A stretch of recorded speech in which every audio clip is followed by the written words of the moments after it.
सिद्धू मूसेवाला हत्याकांड को लेकर देश भर में सनसनी मची हुई है। हत्या को लेकर कई तरह के सवाल उठ रहे हैं। इसी बीच सिद्धू मूसेवाला के पिता बलकौर सिंह ने हत्या को लेकर बड़ा दावा किया है। मूसेवाला के पिता बलकौर सिंह ने सदर थाना मानसा में एफआईआर दर्ज करवाई है और पिता ने शिकायत में कहा है कि उनके बेटे सिद्धू को कई गैंगस्टर फिरौती के लिए फोन पर धमकियां भेजते थे। गैंगस्टर लॉरेंस बिश्नोई गैंग ने भी उसे कई बार धमकियां भेजी, इसीलिए उन्होंने एक बुलेट प्रूफ फॉर्च्यूनर गाड़ी भी रखी हुई थी। उन्होंने पुलिस को दिए अपने बयान में कहा कि रविवार को उनका बेटा घर से अपने दो दोस्तों के साथ थार कार में निकला था। बुलेट प्रूफ कार और गनमैन दोनों ही उसके साथ नहीं थे। सिंगर के पिता ने कहा, मैं बेटे के पीछे पीछे उसके सरकारी गनमैन को लेकर दूसरी गाड़ी में गया था। उन्होंने इसके बाद अपनी आंखों देखी में बताया कि रास्ते में उन्होंने एक करोला गाड़ी को बेटे की गाड़ी का पीछा करते हुए देखा। उसमें 4 लोग सवार थे। जैसे ही बेटे की थार जवाहर के गांव की फिरनी के पास पहुंची तो वहां एक सफेद रंग की बुलेरो गाड़ी पहले से ही वहां बेटे की गाड़ी का इंतजार कर रही थी।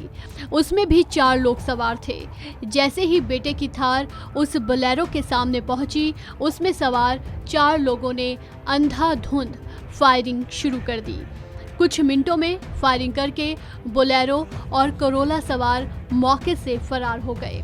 मूसेवाला के पिता ने कहा कि वो तुरंत घटनास्थल पर पहुंचे और जोर से शोर मचाया तो आसपास के लोग भी आ गए।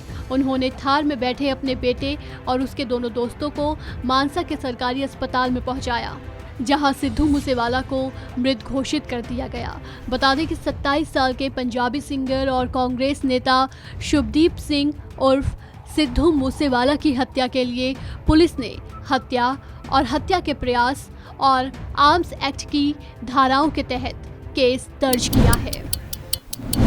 पंजाबी सिंगर सिद्धू मूसेवाला की गोली मारकर हत्या कर दी गई। पंजाब के पॉपुलर गायक कांग्रेस पार्टी से जुड़े हुए थे। एक दिन पहले ही आपकी सरकार ने उनकी सुरक्षा हटाई थी। बताया गया है कि अज्ञात हमलावरों ने अचानक से सिद्धू मूसेवाला पर AK-47 से करीब 30 राउंड फायरिंग की, जिसमें मूसेवाला की मौत हो गई। सिद्धू मूसेवाला की मौत के बाद राजनीतिक जगत के कई दिग्गजों ने शोक जताया है। राहुल गांधी ने ट्वीट कर इस हत्याकांड पर दुख जताते हुए लिखा, होनहार कांग्रेस नेता और प्रतिभाशाली कलाकार सिद्धू मूसेवाला की हत्या से गहरा स्तब्ध और दुखी हूँ। दुनिया भर से उनके चाहने वालों और प्रशंसकों के प्रति मेरी हार्दिक संवेदनाएं। वहीं पंजाब के मुख्यमंत्री भगवंत मान ने सिद्धू मूसेवाला की हत्या पर दुख जताते हुए लिखा, सिद्धू मूसेवाला की जघन्य हत्या से मैं स्तब्ध और गहरा दुखी हूँ। इसमें शामिल किसी को बख्शा नहीं जाएगा। मेरे विचार और प्रार्थनाएं उनके परिवार और दुनिया भर में उनके प्रशंसकों के साथ हैं। मैं सभी से शांत रहने की अपील करता हूं। वहीं आम आदमी पार्टी के राष्ट्रीय संयोजक अरविंद केजरीवाल ने लिखा कि सिद्धू मूसेवाला की हत्या बेहद दुखद और स्तब्ध करने वाली खबर है। दोषियों को सख्त सजा दिलवाई जाएगी। वहीं भाजपा नेता सुनील जाखड़ ने सिद्धू मूसेवाला की हत्या को बेहद चौंकाने वाली घटना बताया है। कहा कि सस्ता प्रचार पाने के लिए सुरक्षा मुद्दों से छेड़छाड़ के लिए आम आदमी पार्टी को जवाबदेह ठहराया जाना चाहिए। शिरोमणि अकाली दल के अध्यक्ष सुखबीर सिंह बादल ने कहा कि युवा पंजाबी गायक सिद्धू मूसेवाला की हत्या के बारे में जानकर स्तब्ध हूं। उनके परिवार और दोस्तों के साथ मेरी संवेदनाएं हैं। जिम्मेदार लोगों की अविलंब गिरफ्तारी होनी चाहिए। पंजाब में कानून व्यवस्था पूरी तरह से चरमरा गई है। सरकार को इस हत्या की जिम्मेदारी लेनी चाहिए। तो पंजाब के पूर्व मुख्यमंत्री कैप्टन अमरिंदर सिंह ने सिद्धू मूसेवाला की हत्या को चौंकाने वाली घटना कहा। उन्होंने कहा, शोक संतप्त परिवार के साथ मेरी संवेदनाएं हैं। पंजाब में कानून व्यवस्था पूरी तरह से चरमरा गई है। अपराधियों को कानून का डर नहीं रहा। पंजाब सरकार बुरी तरह से विफल रही है। पंजाब में अब कोई सुरक्षित नहीं है। उत्तर प्रदेश में ज्ञानवापी मस्जिद का मामला सुर्खियों में है। ज्ञानवापी मामले के बाद से ही देश की तमाम जगहों पर मंदिरों की फिर से स्थापना की मांग उठने लगी है।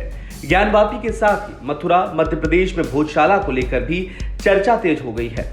इन्हीं मुद्दों पर बात करते हुए मुख्यमंत्री योगी आदित्यनाथ ने कहा कि अब काशी, मथुरा, वृंदावन ने भी अंगड़ाई ली है। भाजपा प्रदेश कार्य समिति की बैठक को संबोधित करते हुए मुख्यमंत्री ने कहा कि आज उत्तर प्रदेश दंगा मुक्त प्रदेश है। रामनवमी का कार्यक्रम शांतिपूर्ण तरीके से संपन्न होता है। रमजान के महीने में अलविदा की नमाज के दौरान सड़क पर नमाज ना होना यह उत्तर प्रदेश में पहली बार हो पाया है। सड़कों पर नमाज नहीं होगी। नमाज के लिए स्थान है जो उनका इबादत गाह है, मस्जिद है, वहीं पर धार्मिक कार्यक्रम या मजहबी कार्यक्रम होंगे। सड़क पर यह नहीं होगा। सीएम योगी ने आगे कहा कि काशी में काशी विश्वनाथ धाम का उद्घाटन होने के बाद प्रतिदिन 1 लाख श्रद्धालु काशी विश्वनाथ धाम के दर्शन के लिए पहुंच रहे हैं। काशी प्रधानमंत्री नरेंद्र मोदी के दृष्टिकोण के अनुरूप अपने नाम को सार्थक कर रही है और मथुरा, वृंदावन, विंध्यवासिनी धाम, नैमिष धाम सभी तीर्थ एक बार फिर से नई अंगड़ाई लेते हुए दिखाई दे रहे हैं और इन स्थितियों में हम सबको एक बार फिर आगे बढ़ना होगा। उत्तर प्रदेश में लोकसभा की 80 सीट है, जिसमें 2014 के चुनाव में भाजपा ने 71 और सहयोगी अपना दल ने 2 सीट जीती थी, जबकि 2019 के चुनाव में भाजपा को 62 और सहयोगी अपना दल को 2 सीट मिली थी। मुख्यमंत्री ने हाल में संपन्न विधानसभा चुनाव की सफलता को याद दिलाते हुए कहा, इस कामयाबी के बाद हम सब सामूहिक रूप से एकत्र हुए हैं। आप सभी का अभिनंदन करता हूं। आप सबके परिश्रम, प्रधानमंत्री के नेतृत्व, राष्ट्रीय अध्यक्ष के मार्गदर्शन में भाजपा ने तमाम मिथकों, षड्यंत्रों को धूल धूसरित करते हुए 37 सालों के बाद उत्तर प्रदेश में फिर से सरकार बनाने में सफलता प्राप्त की है। अगले चुनाव की भावभूमि हमें अभी से तैयार करनी होगी और एक बार फिर से लोकसभा की 75 सीटें जीतने का लक्ष्य लेकर आगे बढ़ना होगा। साल 2024 के लोकसभा चुनाव में प्रधानमंत्री मोदी के नेतृत्व में एक बार फिर से यह साबित करना है, इसलिए 75 लोकसभा सीटों का लक्ष्य लेकर अभी से आगे बढ़ना होगा। वहीं विपक्षी दलों पर तंज कसते हुए मुख्यमंत्री ने कहा कि उत्तर प्रदेश की पिछली सरकारों ने एक बार अविश्वास की स्थिति पैदा की थी। प्रदेश के बारे में दुनिया में जो धारणा बन गई थी, उसमें पिछले 5 सालों में भले ही कोरोना महामारी के कारण 3 साल ही काम करने को मिला, लेकिन इन सब के बावजूद उत्तर प्रदेश के बारे में लोगों की धारणा बदली है। उन्होंने कहा, जो लोग षड्यंत्र के जरिए खंडित जनादेश लाकर उत्तर प्रदेश में लूट तंत्र को बढ़ावा देने का सपना पाले थे, उन्हें जनता ने बेनकाब कर दिया है। पिछले विधानसभा चुनाव का यह जनादेश बहुत स्पष्ट संकेत करता है कि अगर आप गांव, गरीब, किसान, नौजवान, महिलाओं और समाज के प्रतीक तबके के लिए ईमानदारी के साथ कार्य कर रहे हैं, तो जनता जनार्दन भी जाति, धर्म, मत, मजहब, क्षेत्र, भाषा से ऊपर उठकर आपके साथ मजबूती के साथ खड़ी होती दिखाई देगी।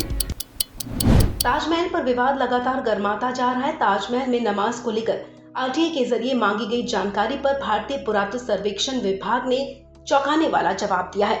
आपको बता दें, आरटीआई इतिहासकार राजकिशोर राजे ने दायर की थी। नमाज को लेकर पूछे गए सवाल पर एएसआई ने कोई ब्यौरा मौजूद नहीं होने की बात कही है।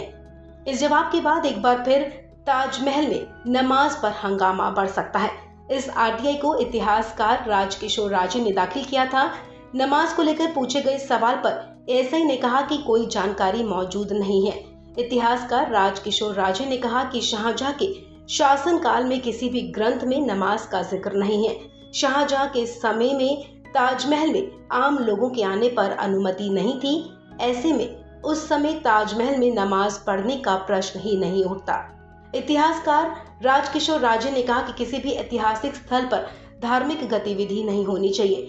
गौरतलब है कि कुछ दिन पहले ही ताजमहल में नमाज पढ़ने वाले 4 पर्यटकों को पुलिस ने गिरफ्तार किया था। इनमें 3 हैदराबाद और 1 आजमगढ़ का रहने वाला है। इन पर पुलिस ने एफआईआर भी दर्ज की थी। बता दें कि ताजमहल का दीदार करने पहुंचे 4 पर्यटकों ने शाही मस्जिद में शाम को नमाज अता की थी।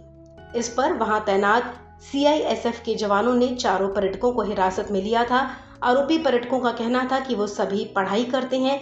उन्हें ऐसी कोई भी जानकारी नहीं थी कि ताजमहल में नमाज पढ़ना मना है।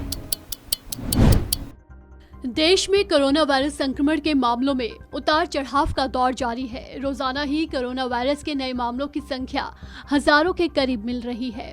हालांकि पहले के मुकाबले में अब कोरोना का संक्रमण काबू में है और कोरोना महामारी की बिगड़ी स्थिति में हल्का सुधार हुआ है। देश में कोरोना के मामले एक बार फिर घटने लगे हैं। बता दें कि स्वास्थ्य मंत्रालय रोजाना कोरोना के आंकड़े शेयर करता है। उसी के मुताबिक रोजाना हम भी आपको कोरोना अपडेट देते हैं। कोरोना अपडेट में हम आपको रोजाना ये जानकारी देते हैं कि देश में कितने नए मामले दर्ज किए गए, कितनी मौतें हुई, कितनी वैक्सीन लगाई गई, कितने टेस्ट किए गए, कितने मरीज ठीक हुए हैं और देश के अलग अलग राज्यों में कोरोना का क्या हाल है। तो शुरू करते हैं आज का अपडेट। आज यानी कि सोमवार को आए मामलों में गिरावट देखी जा रही है। आज के ताज़ा मामलों में कल के मुकाबले 4.3% की गिरावट आई है। पिछले 24 घंटों की बात करें तो कोरोना वायरस के 2706 नए मामले दर्ज किए गए हैं। वहीं बीते दिन 2828 कोरोना के नए मामले दर्ज किए गए थे। अब तक देश भर में कोरोना के 43,15,05,749 से ज्यादा केस आ चुके हैं। वहीं बीते 24 घंटे में कोरोना से 2070 मरीज ठीक हुए हैं। एक्टिव केस की संख्या में भी इजाफा हुआ है। 17,000 से ऊपर एक्टिव केस पहुंच चुके हैं। एक्टिव केस अब 17,698 पर हैं। इसके साथ ही अब तक देश भर में कुल 4,26,13,440 लोग इस महामारी को मात दे चुके हैं। वहीं महामारी के कारण जान गंवाने वालों की बात करें तो कोरोना से बीते 24 घंटे में 25 मरीजों की जान गई है। कोरोना से देश में अब तक कुल 5,24,611 लोग अपनी जान गंवा चुके हैं। स्वास्थ्य मंत्रालय के मुताबिक अब तक वैक्सीन की कुल 193,31,57,352 डोज लोगों को दी जा चुकी है। तो वहीं बीते दिन 2,28,823 डोज लोगों को दी गई है। वहीं अगर राज्यों की बात करें तो दिल्ली में रविवार को कोरोना महामारी के 357 नए मामले दर्ज किए गए, जबकि कोविड के कारण दिल्ली में किसी मरीज की मौत नहीं हुई है। शहर के स्वास्थ्य विभाग द्वारा साझा किए गए आंकड़ों के मुताबिक ये लगातार तीसरा दिन है जब कोरोना वायरस के कारण यहां किसी भी मरीज की मौत नहीं हुई है। वहीं महाराष्ट्र में कोरोना वायरस संक्रमण के नए मामलों में फिर तेजी देखी जा रही है। लगातार चौथे दिन राज्य में 500 से ज्यादा नए मामले दर्ज किए गए हैं। रविवार को महाराष्ट्र में 550 केस रिपोर्ट किए गए। इनमें से 375 मामले मुंबई से ही सामने आए हैं। इस दौरान कोविड से एक की मौत भी हुई है। इस खबर में फिलहाल इतना ही। तमाम अपडेट्स के लिए बने रहिए वन इंडिया के साथ।